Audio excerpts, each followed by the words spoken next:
Hong Kong Direct is your weekly racing roundup full of news, views, previews, interviews and special guests. And coming up on a big show today as we work into a Group 1 weekend, we have the reigning horse of the year, Exultant, going head-to-heads with the Golden Boy Golden 60 in the Gold Cup. The Queen's Silver Jubilee Cup, there'll be a new name on the trophy as Beauty Generation won the last three. Of course, he has been retired, but it's not just about the Group 1 horses. It's the Group 1 potential for the future. The Hong Kong Classic Cup, the second leg of the four-year-old series. Of course, the first leg went to Excellent Proposal, John Sides and Blake Sheehan. A very warm welcome to the show. I'm Andrew Le Jeune. Pleased to say I'm joined by Sadler and Leo Schlink. And Ed's one of the driving forces behind Hong Kong Direct. Big weekends coming up, Ed. The two Group 1s. What are your overall thoughts? Fabulous weekend coming up, Andrew. Great to be on the show again with you, heading into a super weekend. I think the Queen's Silver Jubilee Cup, it's a fascinating contest with a race that I think can go in any of three different directions. And then I'm really excited about the tactical nature of the Gold Cup this year. Golden 60 stepping back up to 2,000 metres for just the second time in his career, up against a horse in Exultant, who's the proven best middle distance staying horse in town. Yeah, we'll break that race down for you in a moment. Hear from the two jockeys as well, but Leo Schlink, racing editor here at the Hong Kong Jockey Club as well. Yeah, it's not just about the proven Group 1 horses. We've got the stars of the future on the show as well in the Classic Cup. We certainly do. It's a fascinating contest, and I think a pivotal contest. It will define the Derby calculations, and I think it's a huge opportunity here for a number of runners, and really interested to see how Excellent Proposal goes again, but he's up against a host of really good rivals there. He is indeed, up to the 1,800 metres. So the Queen's Silver Jubilee Cup and the Classic Cup will be in part 2 of the show. We'll start off, though, with the City Hong Kong Gold Cup and the field, of course, headed by Golden 60, looking for a Group 1 hat-trick.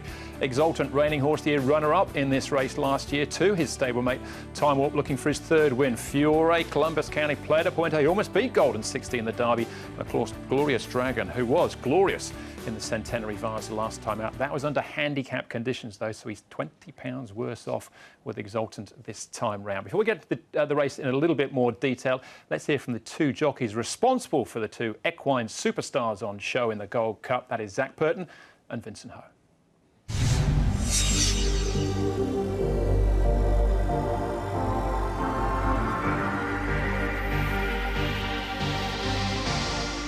Golden 60 trying to collar him. Southern Legend, Golden 60. He has to fight. He fights like a warrior and he wins Golden 60. Few worrying moments, but he won the Stewards Cup.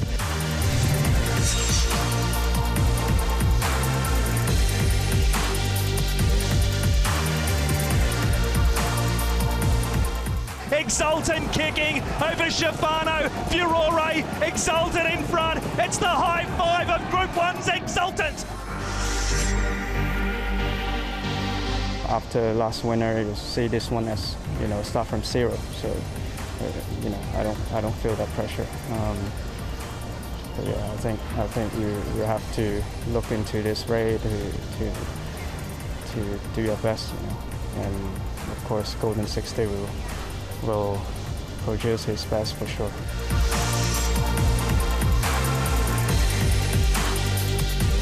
I think he was going better than what he is last year than what he is this year. He just seems to have come off his peak a little bit. He's still trying hard, but he's not quite getting into the straight and putting them to the sword like he was before. Let's once again we'll just ride our race on him and give him his chance. And he's certainly good enough, of course. There's younger horses coming through now, and it always becomes a little bit harder the older you get.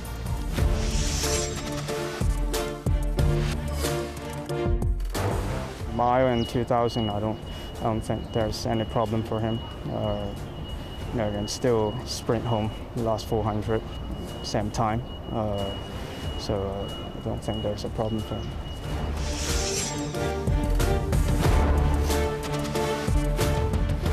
As is always the case, you just have to ride the race as it unfolds, and we'll work that out at the time.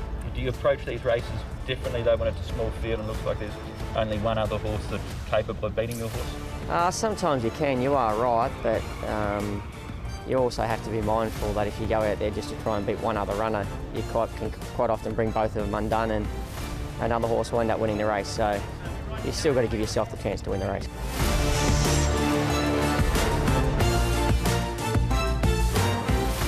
He's one of the best there in Hong Kong. So for sure, it's a good challenge. But I'm still pretty confident to Golden 60. It's gonna be fun. He looks as good as any miler we've had here in Hong Kong for sure. He's certainly special. His record tells you that. His turn of foot is phenomenal. And he's just got that will to win. So there's a lot to like about him, and I wish I was the jockey on him.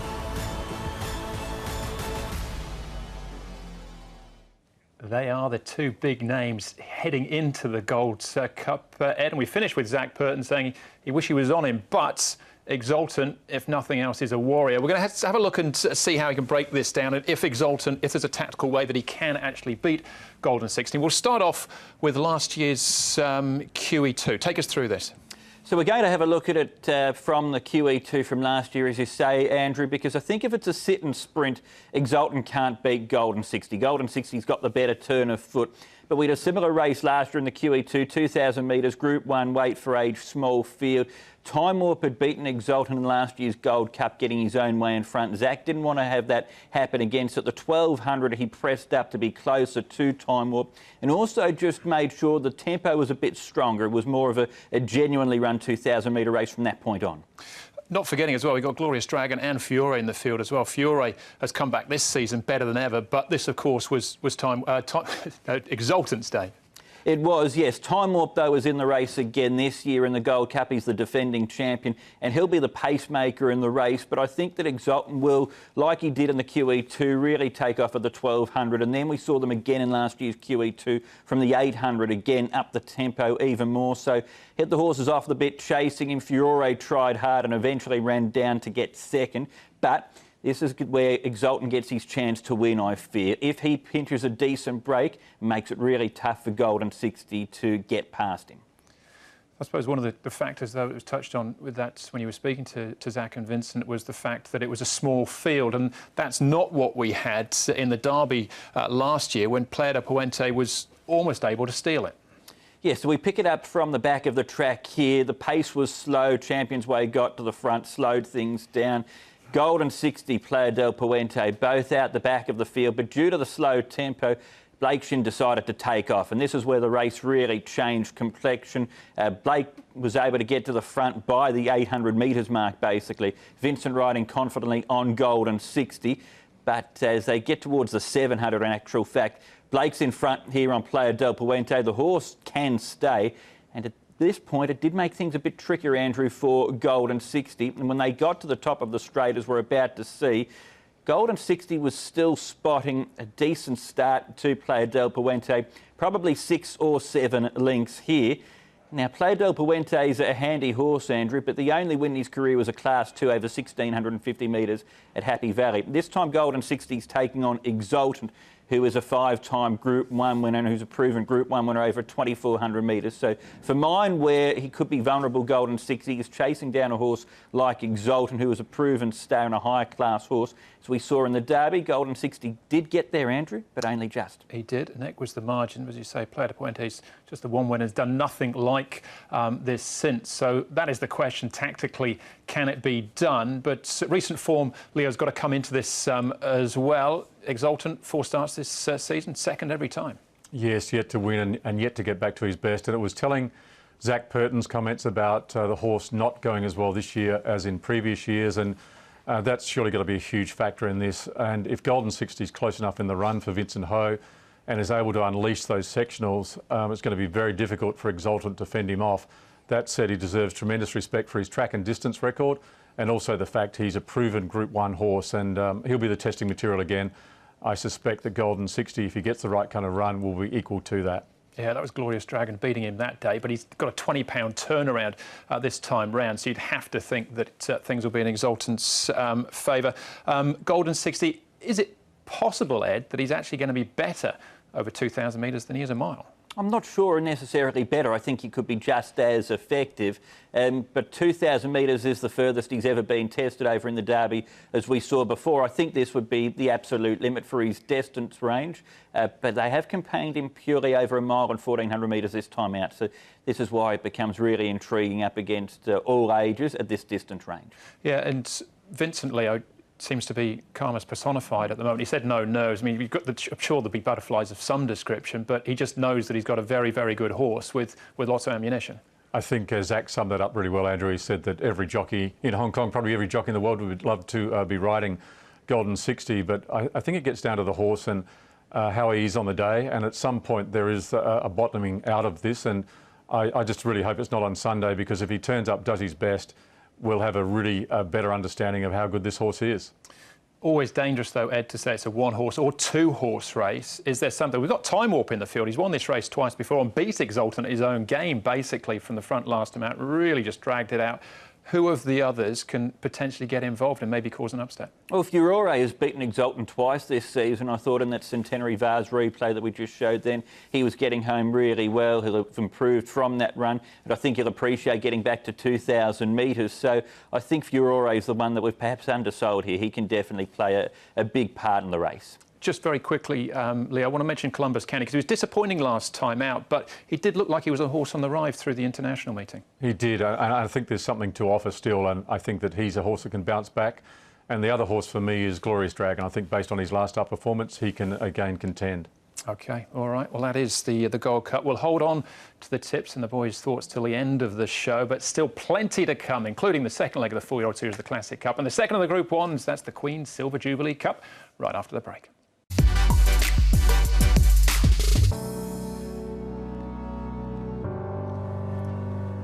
Welcome back to Hong Kong Direct. We've already had a look at the City Hong Kong Gold Cup. Part 2 of the show, we'll be looking at the second leg of the 4-year-old series, the Classic Cup. But the second of the Group 1s, or the first, it comes up as race 3, is the Queen's Silver Jubilee Cup over the 1,400 metres. Southern Legend got within a head of beating Golden 60 last time out. White Cuckoo coming out of the Stewards Mile as well. Kying Style roll forward. More than this, behind Golden 60 in all 3 legs of the 4-year-old series last year. Wishful Thinker up to the 1,400 metres. Always runs like 1,400 would suit, but it hasn't so far. Champion's Way, course and distance specialist. Marty Giant's got speed. Buddies has got speed. And not usual talent from out of the handicap there for Benayong and Tony Pacone. So where to start here, Ed? I suppose White Cuckoo, the obvious place. I thought it's probably a little bit unlucky last time out, running 4th in this Stewards Mile. He wouldn't have won, but he'd finished a little bit closer. He should have, yes. The race wasn't really run to suit him, Andrew. The tempo wasn't that strong. He's a horse who's got a good turn of foot, and he did get checked with about 100 metres left to go. Here it is here. I thought he ran a good race. He's now had 2 runs. He's had a subsequent trial. I think he should go into this race in peak fitness, and there's no Golden 60 for him to worry about. That's also the case, though, for Southern Legend and Kying Star. Absolutely, and Mighty Giant, probably not at his best this day, but back to the 1,400 metres, where he's a 6-time winner over this trip. Surely got to suit Champion's Way, probably falls into that category as well. But what about Southern Legend, Leo? I mean, he's set your watch by him. He's just such a marvellous horse to have, very versatile, up and down in trip, and already a genuine Group 1 horse. He is, and you look at all that form on the podium, every time behind Golden 60, he's been so consistent. He deserves to win a race like this, and he's going to really put himself in contention again because he's just so honest. This is an open-looking race, I think, Ed. Normally the meeting place for the best milers, the best sprinters. We haven't got Beauty Generation. There's no Beat the Clock, no Hot King Prawn, no Golden 60. So who else can potentially get involved in what is probably quite an open race? It is indeed. I think Kying Star is a legitimate winning hope in the race. Zach Purton, you mentioned Beauty Generation. Well, he guided Beauty Generation to all 3 of those Queen Silver Jubilee Cup wins, and I think he can win it again here potentially with Kying Star because he'll be up on the speed. He'll be in it for a long way. And he was only beaten a half length in this race last year, and looking at that Stewards Cup run, he's still going just as good this year as well. Yeah, it was a super ride from the front. Leo, what are your thoughts about maybe a potential horse that outside of those big 2 names we've already mentioned? Yeah, Mighty Giant for me, just because of what you mentioned before, Andrew, the track and distance record there, 9 starts for 6 wins. I think he can bounce back here. All right, OK. Well, that's the Queen Silver Jubilee Cup again. We'll come back for the final selections in a moment. But a big field here for the Hong Kong Classic Cup, second leg of the 4-year-old series. Off-level weights, but you can see the ratings there as well. Sky Darcy, first 7 names here, ran 1st to 7th in order, not in this order, but from the Classic Mile. Excellent Proposal came out on top that day. Lucky Express, Tourbillon Diamond, a little bit unlucky, maybe. Lucky Patch, Healthy, Happy, Covered Ground, Shadow, Hero. Zach Purton for David Hayes. Delightful Lau brings a different form angle to the table, and then down to the Russian Emperor, the Arthur's Kingdom, still lightly raced here in Hong Kong, packing more for Maximus and Sea of Life. Gets the wide draw there. suppose the place to start, Ed, would be with the John Size runners, and that is Excellent Proposal, who won the Classic Mile, and Lucky Express as well. Yes, so they cornered the race, the Classic Mile, the Size duo. Excellent Proposal, he went off at a big price. He was the star 4-year-old really for the first part of the season. He seemingly went off the boil for the first run that he had back from a break, but then this was his second run back, and he was terrific on this day. He let down really well to win. He has won over 1,800 metres before, so there are no distance queries with him. Lucky Express did get a little held up in that race. He got to the line well. I still have a slight doubt about him though, Andrew, over 1,800. All right, OK. Tourbillon Diamond, Leo, probably no problems with him over the 1,800 metres. And do you have any explanation for what happened with Excellent Proposal at start before, when he just didn't seem to find? He did the same thing in Australia when he was back there, and I don't know if it's just a first up thing, but he really bounced back well. We saw the true Excellent Proposal last start, and I think, again, he's the measuring stick, and this is a fascinating field. There are so many different angles to it, and it's going to be a really defining race for the Derby. Absolutely it is. Well, before we move on from the John Size pair, let's just get a word from Caris Teeton. He'll be the man on board, Lucky Express.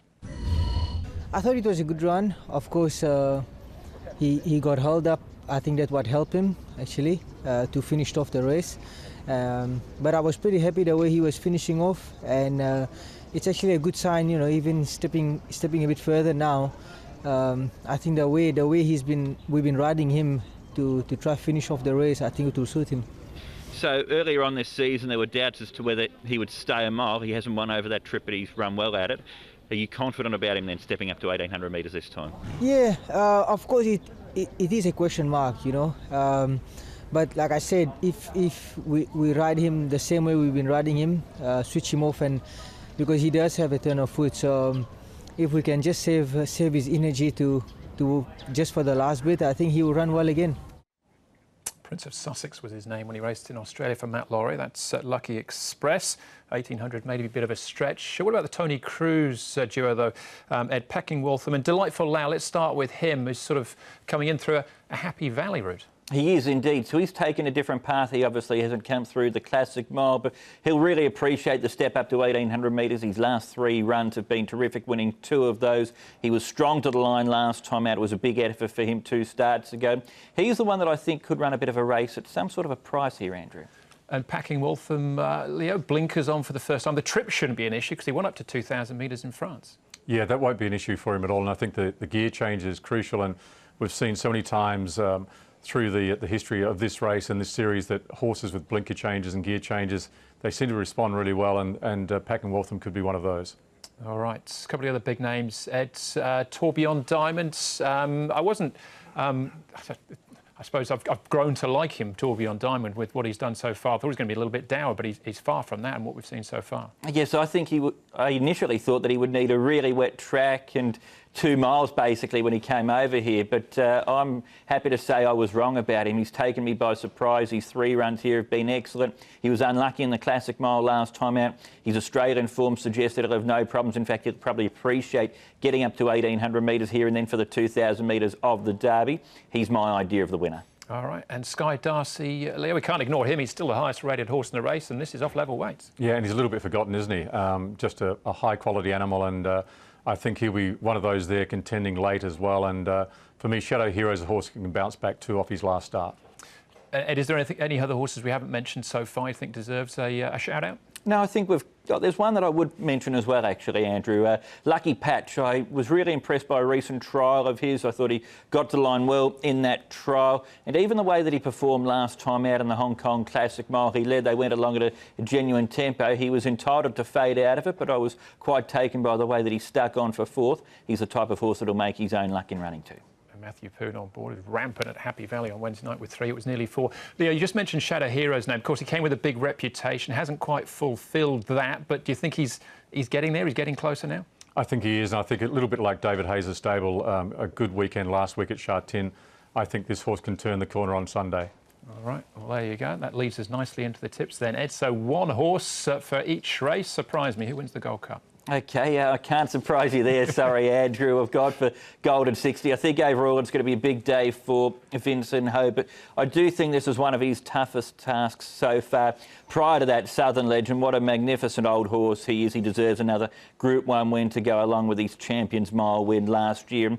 It's an open enough Classic Cup, but Tourbillon Diamond's done everything right, was a little unlucky last time out, and he'll benefit from the step up in distance too. All right, and Leo, what have you got for us? Pretty much the same as Ed, apart from excellent proposal. I think that seeing is believing. He was fantastic last start. He bounced back, and I think that he can make a big statement regarding the Derby for John Size and Blake Shin. Southern Legend to kick the day, or the main features off with a win. And then Golden 60. This is a big test for him, though, but he's up to it. He is. I think he'll probably win. I do have a sneaky feeling about Time Warp, though, in the Gold Cup, seeing what he can do. Maybe when his third, we'll find out. We'll come back to Time Warp in a minute as we have a look at the diary, what's happening over the next few days. Of course, the weekend, Queen's Silver Jubilee Cup, City Hong Kong Cup and the Classic Cup. Wednesday night for the final leg, the DBS Manulife Challenge. Grateful Heart and Scores of Fun. It's between them two. They both run Wednesday night. And then back to Sha Tin again next Sunday. Should be a great weekend, guys. Enjoy it, and thanks as always. Thank you, Andrew. All right, well, there you go. That's the show. Thanks for watching. I'm going to leave you with Time Warp. He's won this twice. We're going back to his first win back in 2018 from the front. He beat Werther on International Day. He rolled the favourite again this day and broke 2 minutes for the first time for the 2,000 metres as well. Enjoy this. We'll see you again on Sunday and bring all the action from Hong Kong direct to you. Time Warp sets the standard. 3/4 to Helene Charisma. Donoso wheeling out 3 wide. Pakistan Star is stalking on the back of the speed. Werther's had a lovely trek into the race. He's travelling strongly as they come up towards the 600 metres. Secret Weapon, then Seasons Bloom, Eagle Way and Gold Mount. Time Warp inside the 500. A half a length now to Donoso. Pakistan Star sweating on the run. Werther's cruising up. Secret Weapon, Seasons Bloom, Eagle Way, Gold Mount. Helene Charisma dropped off. Time Warp starts to click it up. Werther rolls up to join him. There's a half a length between them. Pakistan Star trying to sprint. He can't match them. Seasons Bloom closing off. Time Warp fends off the challenge from Werther, who now levels up. Werther and Time Warp stride for stride. Seasons Bloom, Pakistan Star. Time Warp repels the challenge from Werther, and Time Warp will do it again.